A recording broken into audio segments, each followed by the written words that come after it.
A gente se acostuma. Nós nos acostumamos com situações que nós sabemos que nos fazem mal.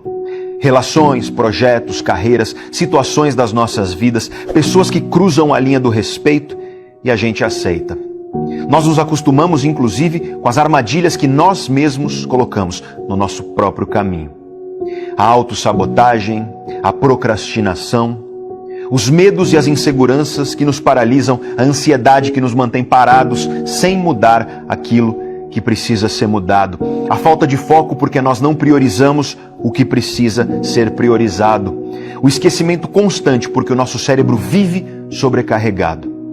A gente se acostuma e aos pouquinhos a nossa vida vai sendo devorada, uma pequena mordida de cada vez. E aí, muitas vezes, quando a gente se dá conta, lá se foi um pedaço enorme da nossa vida, devorado aos pouquinhos. E quando isso acontece, frequentemente, não tem mais volta. Esse pedaço da nossa vida já se foi e agora nós temos que aprender a conviver com a cicatriz deixada pela ausência dele.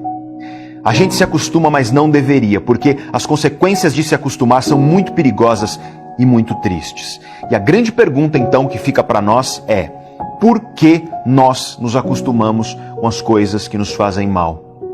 As coisas que nos deixam infelizes ou que nos impedem de conquistar a felicidade que nós tanto desejamos. Será que existe algo no funcionamento do cérebro e da mente dos seres humanos que explica isso?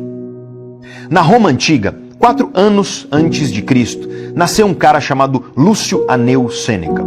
Esse cara é um dos filósofos mais importantes de uma escola de pensamento que ficou conhecida como estoicismo ou escola estoica de filosofia. Segundo Sêneca, nós, seres humanos, sofremos mais na imaginação do que na realidade. Veja só que pensamento difícil de engolir. Nós sofremos mais na nossa imaginação do que na realidade. Você que está sofrendo aí agora pode virar para mim e dizer: nada disso, Pedro. Eu estou sofrendo aqui de verdade e esse Sêneca está errado. Ou talvez você possa me perguntar: Pedro, isso quer dizer que o Sêneca negava a existência das dores humanas? Definitivamente a resposta é não. Eu recomendo que você pesquise a vida do Sêneca. Foi uma vida difícil, uma vida cheia de dores.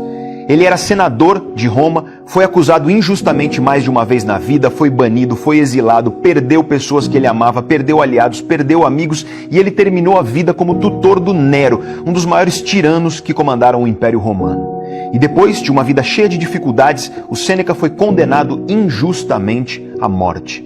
O imperador Nero obrigou Sêneca a cortar os próprios pulsos. E mesmo nesse momento, segundo os relatos históricos, ele cumpriu a sentença com a serenidade que era característica da filosofia dele. Ele cumpriu a sentença rodeado pelos amigos que relataram que ele se foi em paz e com tranquilidade, da mesma maneira que ele viveu. Na visão do Sêneca, as dores e as dificuldades são reais, claro que são, mas o sofrimento é uma escolha. Quando a tua dor é real, escolher o sofrimento significa viver escravo dessa dor. E muitas vezes nós sofremos por coisas que existem quase que exclusivamente dentro da nossa mente, dentro da nossa cabeça. E para os filósofos estoicos, isso é uma questão de foco. Quem dá foco à dor, ao problema, à angústia, está escolhendo viver sofrendo. E aí eu te faço uma pergunta verdadeiramente estoica. Onde está o teu foco? É em alimentar uma dor? Em lamuriar as dificuldades? Ou teu foco está em controlar aquilo que está no teu alcance, para você enfrentar os teus obstáculos, para você combater o que te machuca, para você conquistar uma existência que te orgulha? E antes de continuar, eu quero fazer aqui um adendo que é muito importante. Pessoalmente, eu creio que esse pensamento não é tão aplicável assim no caso de alguém que sofre, por exemplo, com depressão. O cérebro de uma pessoa com depressão é incapaz de escolher não sofrer. E essa incapacidade é progressivamente maior conforme a severidade do caso. Depende de quão severo esse caso é. E também eu acredito que não se aplica a alguém que vive na miséria, sem condições mínimas de escolher como viver. Essas pessoas precisam de ajuda. Como disse o filósofo francês André Comte Sponville, a filosofia é para quem tem a possibilidade de escolher. Na miséria, a comida é mais importante. Mas eu estou aqui hoje para falar com você que não está nessas situações incontroláveis.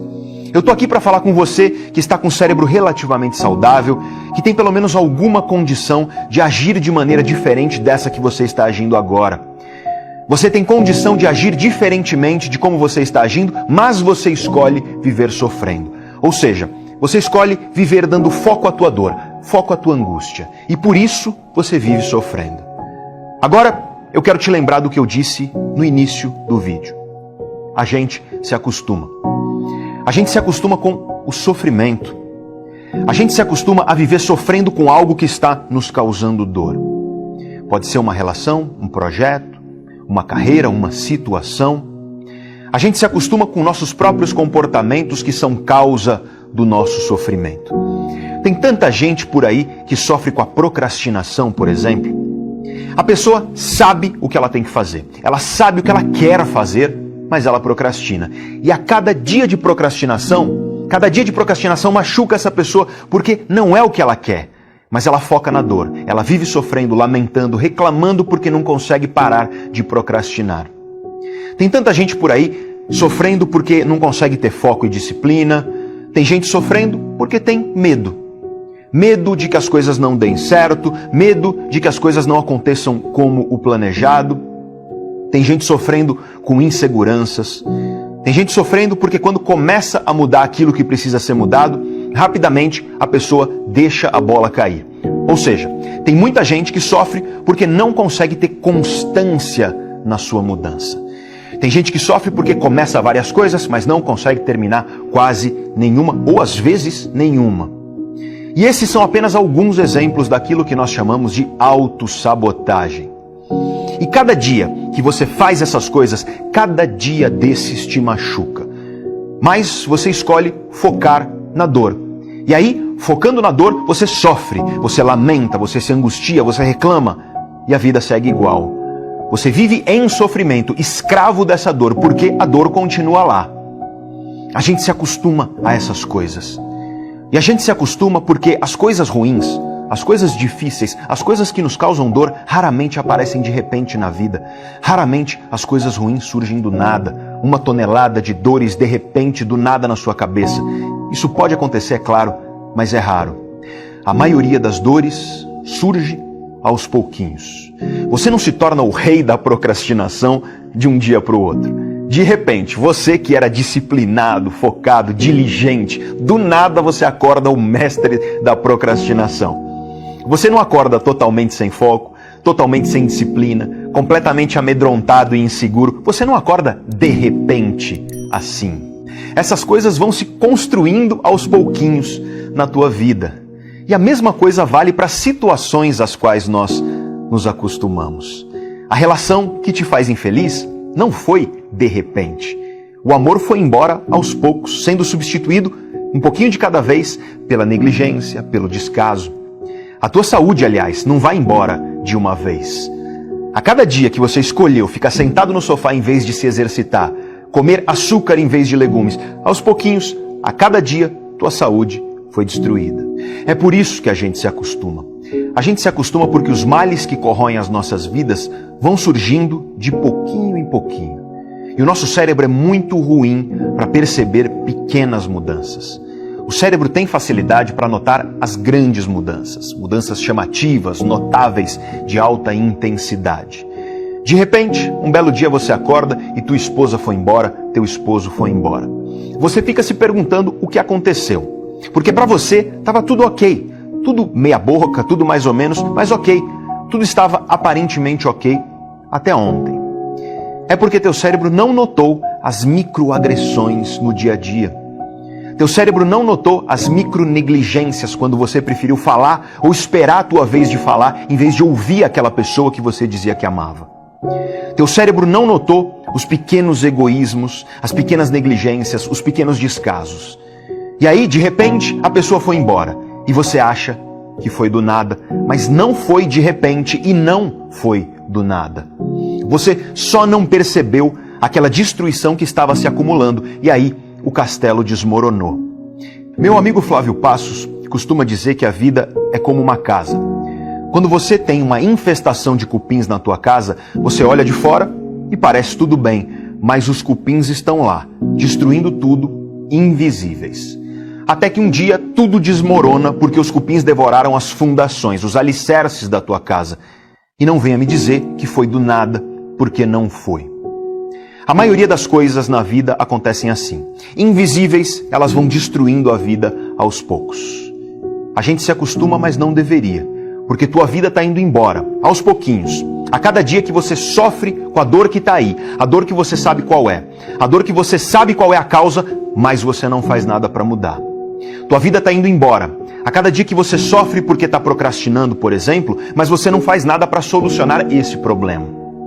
Você vive sofrendo com a procrastinação, mas você não age para se afastar da dor que ela te causa, porque se afastar dessa dor significa resolver esse problema, ou seja, focar na solução da dor, na solução do problema, e não no sofrimento causado pela dor.